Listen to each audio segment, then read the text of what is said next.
और इसलिए हमारे संत महापुरुष ऐसा कहते हैं कि ये हमारे पूर्व जन्म के प्रारब्ध के सिंचित कर्मों का ये जो एक इनाम कह दो, पारितोषिक कह दो, ये परमात्मा की तरफ से हमारे ऊपर एक विशेष कृपा होती है कि हम इतना सारा घूमने के बाद में एक बार देते हैं। और ये इसलिए देते हैं कि मनुष्य मृत्यु लोक में जाए और जाने के बाद में धर्म का, परमपिता परमात्मा का प्रचार करें और अपनी आत्मा का कल्याण के लिए जो वो है तप करें, तपस्या करें, साधना करें।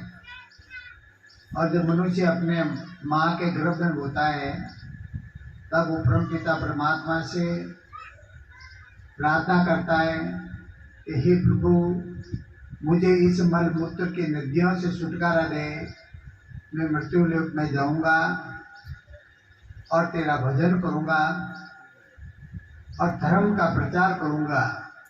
पर जब कोई भी मनुष्य जब जन्मता है, जन्मने के बाद में बोलता नहीं, तो हमारी जो भी माताएं होती है, दाई होती है, तो बच्चे को अपने मोटिया वो एक संकल्प लेके आता है। कोई भी आदमी जब संकल्प लेता है तो मोटी बंद करके जो है एक प्रण लेता है, तो वो ऐसे जो संकल्प और प्रण लेकर आता है तो फिर बोलता नहीं है। तो बोलता नहीं है तो हमारी जो दाई माई जो होती है उसकी मोटियाँ खुलवा देती है।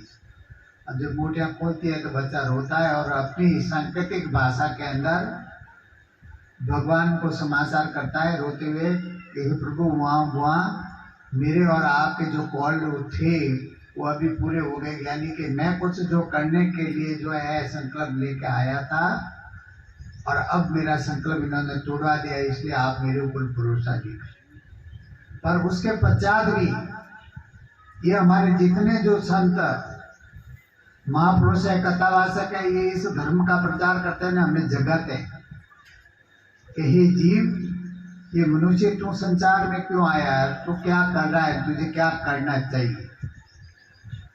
और इसी संदर्भ में हमारे परम पूजनीय परम वंदनीय संत श्री राजा राम जी महाराज साहब ने भी जो है अपने एक भजन में कहा है, मनुष्य को ज्ञान करवाने के लिए उन्होंने एक भजन में कहा है कि फूल जो तुम फूल रो है न मोआ झाड़ रे मोए, एक दिन झोलो बाज चीन तारी कड़ी कड़ी रोजे। ये बगीचे के जो फूल होते हैं, इस फूल की भांति हम हमारे जो इस संसार में, इस ग्रस्त व घर परिवार के अंदर फूल रहे हैं। पर जैसे हवा चलती है, फूल कैसे कुमलाता है, कैसे खिलता है, एक दिन हम भी इस संसार के अंदर आए हैं और पता ही नहीं लगेगा, छोड़ के चले जाए। तो वैसे हमारे इस राजस्थान के अंदर ये संत महापुरुषों व शूरवीरों की धरती है और यहाँ पर जो है अनेकों संत महापुरुष हुए, सभी ने ये कहा है। और भी जो संत महापुरुषों ने ऐसा कहा है मनुष्य को समझाने के लिए कि तो इस संसार में जब जन्मा तो तब क्या हुआ था। तो ऐसा कहा है एक भजन के अंदर कि जब तारी माता जन्मियों ने वाजिया सोनिया थाल, अड़ियों गड़ियों गुड़ वैंटियों ने घर घर मंगला साथ। जब मनुष्य जन्मता तो क्या होता है, गांव के अंदर हर्ष व खुशी का माहौल होता है। और अभी जैसे ये डुंडो उत्सव जो हो रहा है, जो आज भी था सांगड़ा गांव के अंदर, वैसे अपने पूरे गांव के अंदर जो हम एक खुशी का जो है एक आयोजन करते हैं कि हमारे बेटा हुआ है, हमारे पोता हुआ है। पर उसकी कहानी उसे आगे जाइए आप देखिए कि नैना थी मोटो हुओ ने दड़ियों रंबा जाए, निद्रा लावे ओढ़बा ने घणो करावे बात। जब बच्चा हमारा छोटे से बड़ा होता है, गांव में हम जब रहते थे, घर से बाहर जाता है तो किसी दूसरे बच्चे से लड़ता है, झगड़ता है, तो हमारे माता पिता आपस में झगड़ते। फिर उसके बाद में कहा है कि वर पचीसों वेगियों ने जोवनियों भरपूर गया, पिताजी की नहीं सगा ने लाया सुंदर नार, सोरू टाबर जन्मिया ने जीवड़ो पुड़ियो जंजाल। अब जब बच्चा जो है बड़ा होता है, शादी होती है, बच्चे बच्चे होते हैं, तो वो सारा जो है पूरा जो चक्कर में 84 के बच जाता है।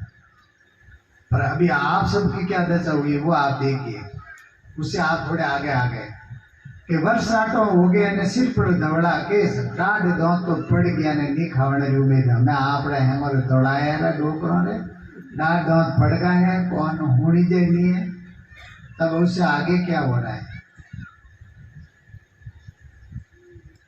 कि बहुआ सोड़िया घूमटा ने बेटो मेरी लाज, झोंपे लीनो ढोलियो ने कोई नहीं पूछे। अब ये दशा आई तो अब आपको क्या करना। वैसे मनुष्य कि 4 अवस्था है, 4 आश्रम है। सबसे पहले हमारा गृहस्थ है, बालप्रस्थ आश्रम, गृहस्थ आश्रम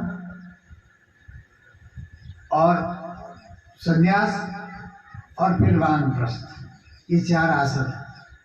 अब आप सभी सोती अवस्था में आए हैं, वृद्ध जन जितने, तो अब आपको इस संसार के अंदर जैसे कछुआ कैसे रहता है अपने अंगों को समेट कर अंदर बैठता है, वैसे आपको अपनी सारी इच्छा व अरमानों को त्यागना है।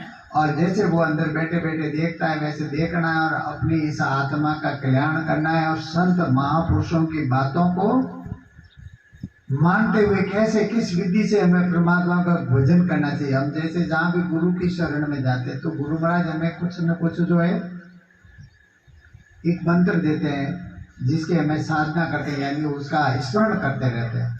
अब ध्यान की विधि बताते हैं कैसे ध्यान करना है,